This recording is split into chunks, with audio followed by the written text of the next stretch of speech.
Çok değerli basın mensupları, çok değerli genel başkan, çok değerli grup başkanı, çok değerli milletvekili arkadaşlarım ve Abbas kökenli çok değerli Türkiye Cumhuriyeti vatandaşları.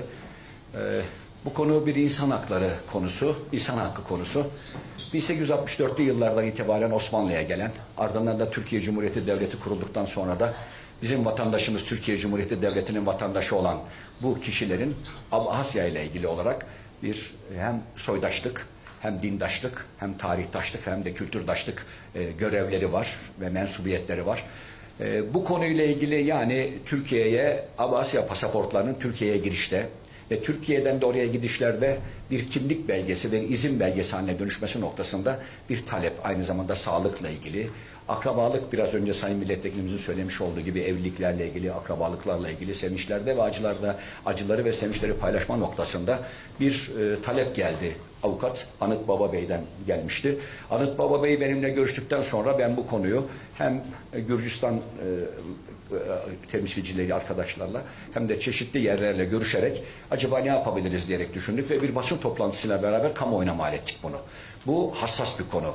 Çünkü burada tedavi olmak isteyenler var. Tedavileri yarım kalanlar var. Orada akrabaları olanlar var.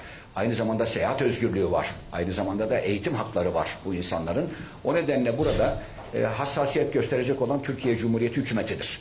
Bununla ilgili olarak basın toplantımızdan sonra çok fazla makes buldu bu basın toplantısı. Hem bir yandan Abhazya'da, hem bir yandan Gürcistan'da, hem bir yandan Rusya'da, hem de Türkiye'de basın mensupları bu konuya çok temas ettiler. Hepsine çok teşekkür ediyorum.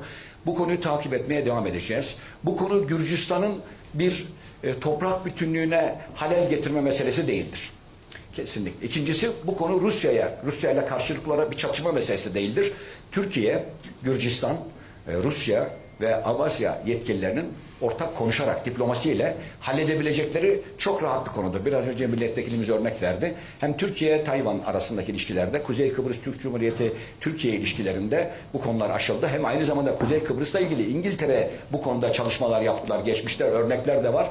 O nedenle bu örneklere dayanarak çok hızlı bir şekilde kimseyle çatışmadan bu insanların, Türkiye'de yaşayan Abhazların ve Abhazya'da yaşayan Abhazların Türkiye ile olan ilişkilerine, ticari ilişkilerine, sosyal ilişkilerine, ailevi ilişkilerine, ekonomik ilişkilerinde ve başka ilişkilerinde hemen devreye girilmesi lazım. Türkiye Büyük Millet Meclisi'nde biraz önce milletvekilimizden söylemiş olduğu gibi iktidar partisi haricinde tüm partilerin temsilcileri buradalar. Türkiye Büyük Millet Meclisi olarak biz bu insan hakları ihlallerine karşı hassasiyet göstermeye devam edeceğiz.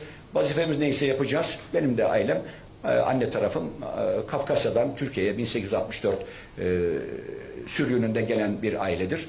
Bir yandan soydaşlık bağım var, bir yandan tarihtaşlık var, bir yandan kültürdaşlığım var. Bir diğer yandan da ben Türkiye Cumhuriyeti Devleti'nin vatandaşıyım ve parlamenteriyim. Her bir vatandaşımın derdiyle dertlenmek hepimizin görevidir. Her bir milletvekili arkadaşıma teşekkür ediyorum. Anıt Bey'e de şükranlarımı arz ediyorum. Müsaadenizi istiyorum. Başka milletvekili arkadaşlarıma söz hakkı verin. Buyurun efendim. Buyurun Sayın Genel Başkan.